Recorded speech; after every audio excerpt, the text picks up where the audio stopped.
Hello दोस्तों, स्वागत है आपका हमारे चैनल ऑनलाइन क्लासेस 2.0 में। मैं अभिनिका और आज हम लोग अपने ज्योग्राफी यानी कि भूगोल में गंगा नदी रिवर के बारे में पढ़ने जा रहे हैं। लास्ट वीडियो के अंदर हमने भारत के महाद्वीपों के बारे में पढ़ा था, जिसमें हमने आइसलैंड्स ऑफ इंडिया पढ़ा। ठीक है, इस वीडियो के अंदर हम गंगा नदी तंत्र और गंगा रिवर के बारे में पढ़ेंगे।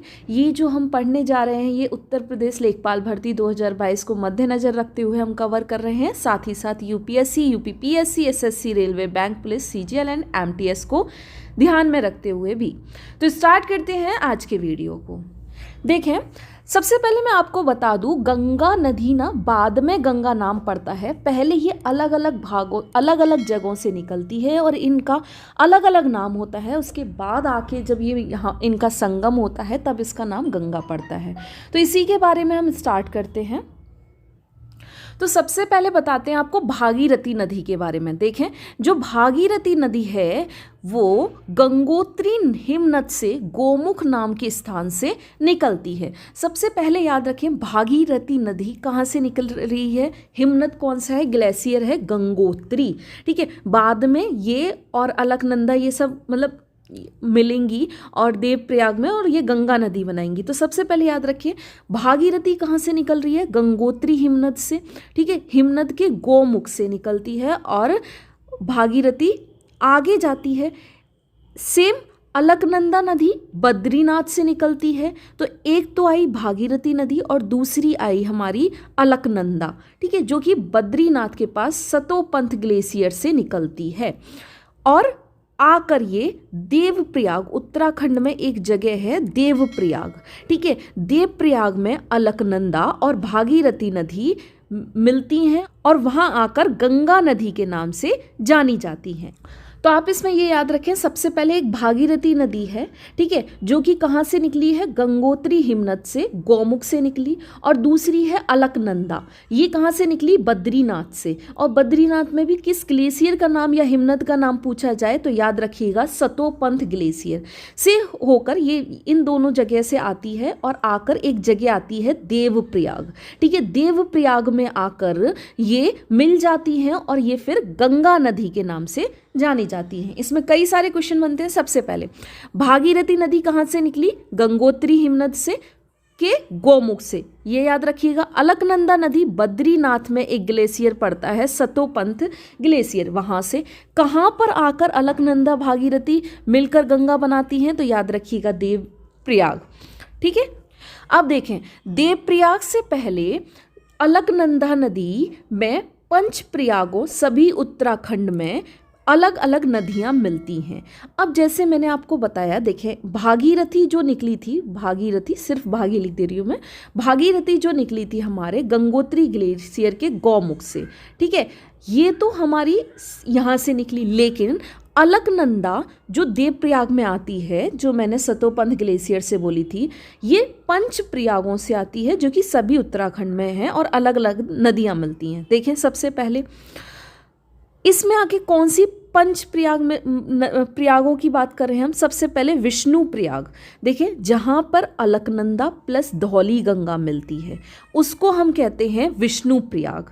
दो नाम याद रखना, अलकनंदा के हम मैं पांच बताने जा रही हूँ। सबसे पहले अलकनंदा प्लस धौली गंगा जहाँ मिलेंगी उसे हम विष्णु प्रयाग कहेंगे। ठीक है, फिर नंद प्रयाग, नंद प्रयाग जहाँ पर अलकनंदा और नंदकिनी मिलेंगी। ठीक है, तो ये हमारा बन गया नंद प्रयाग, जहाँ पर अलकनंदा और नंदाकिनी मिली। उसके बाद बात करते हैं हम कर्णप्रयाग, जहाँ पर अलकनंदा प्लस पिंडर नदी आके मिलती हैं, उसे हम कर्णप्रयाग कहते हैं। रुद्रप्रयाग में अलकनंदा और मंदाकिनी आके मिल रही हैं। साथ ही साथ देवप्रयाग में लास्ट हमने बताया अलकनंदा प्लस भागीरथी। तो याद रखें, इस अलकनंदा से आके ये 5 अलग अलग नदियाँ मिल रही हैं और उनको नाम दिए गए हैं, विष्णुप्रयाग, नंदप्रयाग, कर्णप्रयाग, रुद्रप्रयाग और देवप्रयाग। ये 5 प्रयाग हैं जो कि सभी के सभी कहाँ पर हैं? हमारे उत्तराखंड में। तो आप याद रखेंगे, सबसे पहले देवप्रयाग से पहले अलकनंदा नदी के अंदर और भी नदियाँ मिलती हैं और देवप्रयाग को मिलाकर ये टोटल 5 प्रयाग बनाती हैं। 5 में सबसे पहले याद रखेंगे आप विष्णु प्रयाग को, जहाँ पे अलकनंदा प्लस धौलीगंगा मिल रही है। नंद प्रयाग को तो इजीली याद हो जाएगा, जहाँ पे नंदकिनी प्लस अलकनंदा है। कर्ण प्रयाग याद रखिएगा, अलकनंदा प्लस पिंडर। रुद्र प्रयाग से याद रखेंगे अलकनंदा प्लस मंदाकिनी। देव प्रयाग में तो हमारा अलकनंदा प्लस भागीरथी मिला के बनाती है गंगा। ओके, अब देखें यहाँ क्या दे रखा है, यमुनोत्री हिमनद से गंगा नदी की सबसे बड़ी सहायक नदी यमुना निकलती है। जिस तरह गंगोत्री से हमारी गौमुख से हमारी कौन सी भागीरथी निकल रही थी, ऐसी एक है ग्लेशियर यमुनोत्री ग्लेशियर। ठीक है, वहाँ पर गंगा नदी की सहायक नदी, सबसे बड़ी सहायक नदी देखो क्या है, एक होती है मेन रिवर और बाकी होती हैं उसकी सहायक रिवर। सहायक नदियाँ किन्हें कहा जाता है, जो नदियाँ एक किसी दूसरी नदी में आकर मिल रही, तो वो जो मेन वाली रिवर है वो इसकी क्या हो गई, सहायक नदियाँ हो गई। अगर पूछा जाए क्वेश्चन कि गंगा की सबसे बड़ी सहायक नदी कौन सी है, तो हमेशा याद रखेंगे यमुना है। ठीक है, और किस ग्लेशियर से निकल रही है, हम याद रखेंगे यमुनोत्री हिमनद से निकल रही है। ठीक है, जो कि अच्छा, अब यमुना सहायक नदी है गंगा की, तो ये आकर कहाँ मिल रही है, इलाहाबाद में प्रयाग में जाकर गंगा मिलती है। ठीक है, तो इलाहाबाद की एक जगह है प्रयाग, जहाँ पर अब इस इलाहाबाद को प्रयागराज के नाम से जानते हैं ना, तो यहाँ पर आकर गंगा से यमुना मिलती है। जो गंगा आ रही है उसमें यमुना आकर मिल जाती है। गंगा भारत की सबसे लंबी नदी है। ठीक है, भारत में बहने वाली सबसे लंबी नदी नहीं कह रही हूँ, भारत की सबसे लंबी नदी कह रही हूँ, ये भी बात याद रखिएगा। ओके, कानपुर, बनारस, पटना तथा हरिद्वार गंगा नदी के किनारे बसे हुए शहर हैं। देखिए, बनारस के तट गंगा नदी के किनारे, पटना जो कि हमारा बिहार में आता है, हरिद्वार में भी कुंभ लगता है गंगा नदी के किनारे, और कानपुर में तो आपको मैंने कानपुर से भी गंगा नदी आती है। तो कानपुर, बनारस, पटना, हरिद्वार ये सभी ऐसे शहर हैं जो गंगा किनारे बसे हुए हैं। अब देखें इसमें क्या दे रखा है, पश्चिम बंगाल में गंगा नदी 2 भागों में बट जाती है। देखिए, सबसे पहले आप याद रखा भागीरथी और हमारी अलकनंदा में 4 उससे पहले मिले हैं। ठीक है, जिसमें मैंने आपको अलग अलग नाम बताए थे, कर्ण प्रयाग, रुद्र प्रयाग। ठीक है, ये प्रयाग पहले आए, लेकिन यहाँ पे देव प्रयाग में आके गंगा बनी। ठीक है, गंगा की और भी सहायक नदियाँ हैं जो पहले मिलती है, लेकिन सबसे बड़ी सहायक नदी जो है हमारी वो यमुना है। वो कहाँ पर, हमारे इलाहाबाद में आके मिलती है प्रयाग में। उसके बाद अगर हम बात करें तो गंगा नदी पश्चिम बंगाल में जाती है। ठीक है, पश्चिम बंगाल में जा रही है, तो ये जो पश्चिम बंगाल में जा रही है, यहाँ पर आकर गंगा नदी 2 भागों में टूट गई। ये यहाँ पे 2 भागों से बनी थी और ये फिर से 2 भागों में टूट गई। याद रखिएगा, एक भाग को हुगली नदी के नाम से जाना जाता है। हुगली नदी आगे बढ़कर बंगाल की खाड़ी में गिर जाती है ना, ये हमारा बांग्लादेश होके बंगाल की खाड़ी में गिर जाती है। इस नदी के किनारे कलकत्ता शहर बसा हुआ है। जो हमारा कलकत्ता यानी कोलकाता शहर है वेस्ट बंगाल का, वो हमारा पूछा जाता है कि किस नदी के किनारे बसा हुआ है, तो याद रखिएगा हुगली। यहाँ तक समझ में आया कि पश्चिम बंगाल में जाके अगर कभी पूछ ले गंगा नदी किस शहर में या किस राज्य में जाके 2 भागों में टूट जाती है या बट जाती है, तो याद रखिए पश्चिम बंगाल में 2 भागों में बट रही है, एक हुगली नदी। अब पश्चिम बंगाल में ही, और जो पश्चिम बंगाल का कोलकाता शहर है वो हुगली नदी के किनारे है।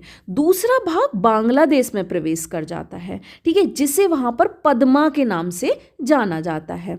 तो एक अब क्या हुआ, ये जो गंगा, ये देखो, ये भागीरथी थी। ठीक है, ये हमारी अलकनंदा थी, है ना।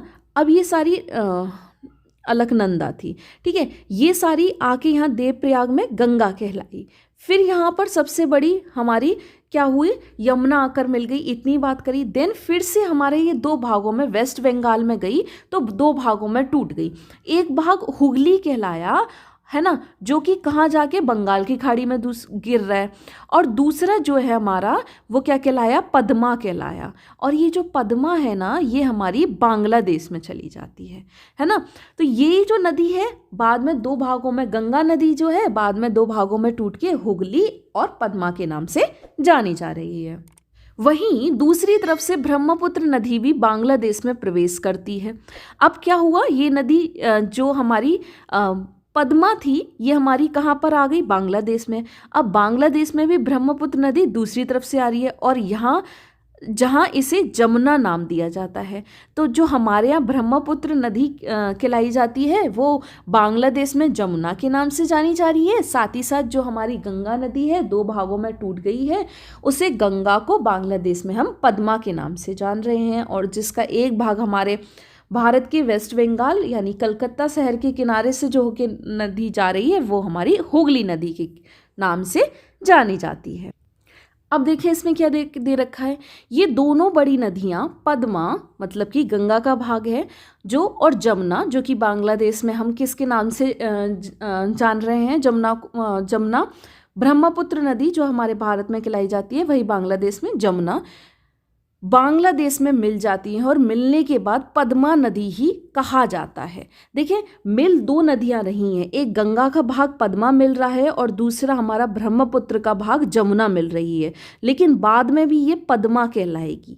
ठीक है, जैसे हमारे यहाँ भागीरथी अलकनंदा देवप्रयाग में मिलने के बाद, इनका संगम होने के बाद इसको हम गंगा के नाम से जान रहे हैं ना, ऐसे ही बांग्लादेश में गंगा नदी की मतलब एक भाग पद्मा और जमुना जो कि ब्रह्मपुत्र को कहते हैं हम बांग्लादेश में, वो मिलकर पद्मा ही बनाते हैं, पद्मा ही कहलाई जाती है। बांग्लादेश में ही मेघना नदी पद्मा नदी में चांदपुर जिला बांग्लादेश में मिलती है। अब एक मेघना नदी है वो भी पद्मा नदी में मिल रही है बांग्लादेश के चांदपुर जिले के अंदर, और इसके आगे इस नदी को मेघना नदी के नाम से जाना जाता है। अभी तक ये क्या कहलाई, पद्मा कहलाई। अब इसके आगे जाएगी तो एक मेघना नदी आके इसमें मिल गई, तो अब ये मेघना नदी के नाम से जानी जा रही है। अतः ये बंगाल की खाड़ी में गिर जाती है। याद रखें बंगाल की खाड़ी में क्या बन के गिर रही है, मेघना नदी के नाम से गिर रही है। ठीक है, अच्छा विश्व का सबसे बड़ा डेल्टा यही नदी बनाती है। अब आपको मैं अगर इसका कॉन्सेप्ट समझाऊं क्लियरली तो आप ऐसे समझ सकते हैं। देखिए सबसे पहले हम यहाँ बात कर रहे हैं भागीरथी नदी की, ठीक है, जो कि हमारे गंगोत्री ग्लेशियर से निकली। उसके बाद हम बात कर रहे हैं अलकनंदा, ठीक है, ये आके सतोपंत ग्लेशियर जो कि बद्रीनाथ से निकली, देवप्रयाग एक जगह आई, गंगा कहलाई। ठीक है, गंगा कहलाने के बाद आगे सबसे बड़ी नदी यमुना आकर मिल गई, इसकी सहायक नदी। इसकी बात छोड़ देते हैं। ठीक है, अब ये जो प्रयाग इलाहाबाद में है, चलो इसके बाद क्या होता है, ये वेस्ट बंगाल में एंटर कर गई। जैसे ही वेस्ट बंगाल आया इसको हमने 2 भागों में तोड़ दिया, मान लेते हैं 2 भागों में। एक तो हमारा रही हुगली नदी के नाम से, ठीक है, ये हुगली नदी के नाम से जो रही ये बंगाल की खाड़ी में गिर जाएगी, जबकि दूसरी जो गई वो हमारी बांग्लादेश में गई। ठीक है, बांग्लादेश के अंदर गई और बांग्लादेश में इसने क्या किया, बांग्लादेश के अंदर जाकर इसको पद्मा के नाम से जाना गया। ठीक है, इस पद्मा में आकर ब्रह्मपुत्र दूसरी ओर से आकर मिली, और जिसको ब्रह्मपुत्र को हम जमुना कह रहे हैं, किसके अंदर, बांग्लादेश के अंदर। ये जब मिली तो ये पद्मा ही रही। ठीक है, ये नदी आपस में मिल गई, जहाँ इनका संगम हो गया तो ये पद्मा रही। फिर उसके बाद एक नदी आकर इसमें मिलती है जिसे हम कहते हैं मेघना। ठीक है, और इस मेघना को इसमें जब पद्मा में आकर मिली तो आगे जाकर ये मेघना ही कहलाएगी। ठीक है, अब ये मेघना बंगाल की खाड़ी में जाके गिर गई, और ये जो डेल्टा है, ठीक है, यहाँ पे जाके इसने जो डेल्टा बनाया ये विश्व का सबसे बड़ा डेल्टा है, जिसे हम सुंदरवन डेल्टा के नाम से जानते हैं। ओके, ये कॉन्सेप्ट, ये मैंने अभी आपको गंगा नदी के बारे में चीज़ें बताई हैं अभी तक। ओके, तो देखिए मैंने यही कहा कि यहीं पर ये विश्व का सबसे बड़ा नदी डेल्टा बनाती है, जिसे हम सुंदरवन डेल्टा के नाम से जानते हैं। ओके, अब यहाँ पे देखें क्या दे रखा है, गंगा नदी भारत में 5 राज्यों से होकर गुजरती है। अब ये भी पूछ सकता है गंगा नदी हमारे भारत के कितने राज्यों से होकर गुजर रही है, तो 5 राज्य याद रखिएगा। सबसे पहले उत्तराखंड, उद्गम स्थल यहीं से तो ये उद्गमित हुई है, ठीक है, निकली है, तो उत्तराखंड हो गया। देन उसके बाद उत्तराखंड से ये उत्तर प्रदेश में आई है, पहले उत्तराखंड और उत्तर प्रदेश एक ही राज्य था, उत्तर प्रदेश। तो पहले 4 राज्य हुआ करते थे, अब अलग अलग हो गए हैं तो 5 हो गए हैं। ठीक है, उत्तर प्रदेश सबसे अधिक लंबाई गंगा नदी की किस राज्य में पाई जाती है, अगर आपसे पूछ ले तो याद रखिएगा ये उत्तर प्रदेश में पाई जाती है। उसके बाद ये बिहार में जाती है, बिहार से झारखंड जहाँ पर सबसे कम लंबाई है, बहुत कम एरिया करती है, और पश्चिम बंगाल में एंटर कर जाती है, और यहीं पर जाकर तो ये 2 भागों में डिवाइड हो रही है ना। तो उद्गमित स्थल उत्तराखंड याद रखिएगा। सबसे बड़ा भाग पूछ ले कि कहाँ पर सबसे ज़्यादा बहती है हमारी गंगा नदी, तो उत्तर प्रदेश के अंदर। सबसे कम पूछ ले तो झारखंड में, और कहाँ 2 भागों में गंगा नदी फिर से टूट रही है, तो पश्चिम बंगाल हो जाएगा। तो आज के वीडियो में गंगा नदी के बारे में हम इतना ही जानेंगे। नेक्स्ट वीडियो में हम और भी फैक्ट्स जानेंगे गंगा नदी के बारे में। और आज का अगर आपको ये वीडियो हमारा पसंद आया हो तो please like, share and comment करें, और हमारे चैनल को ज़रूर से सब्सक्राइब भी करें। Thank you so much.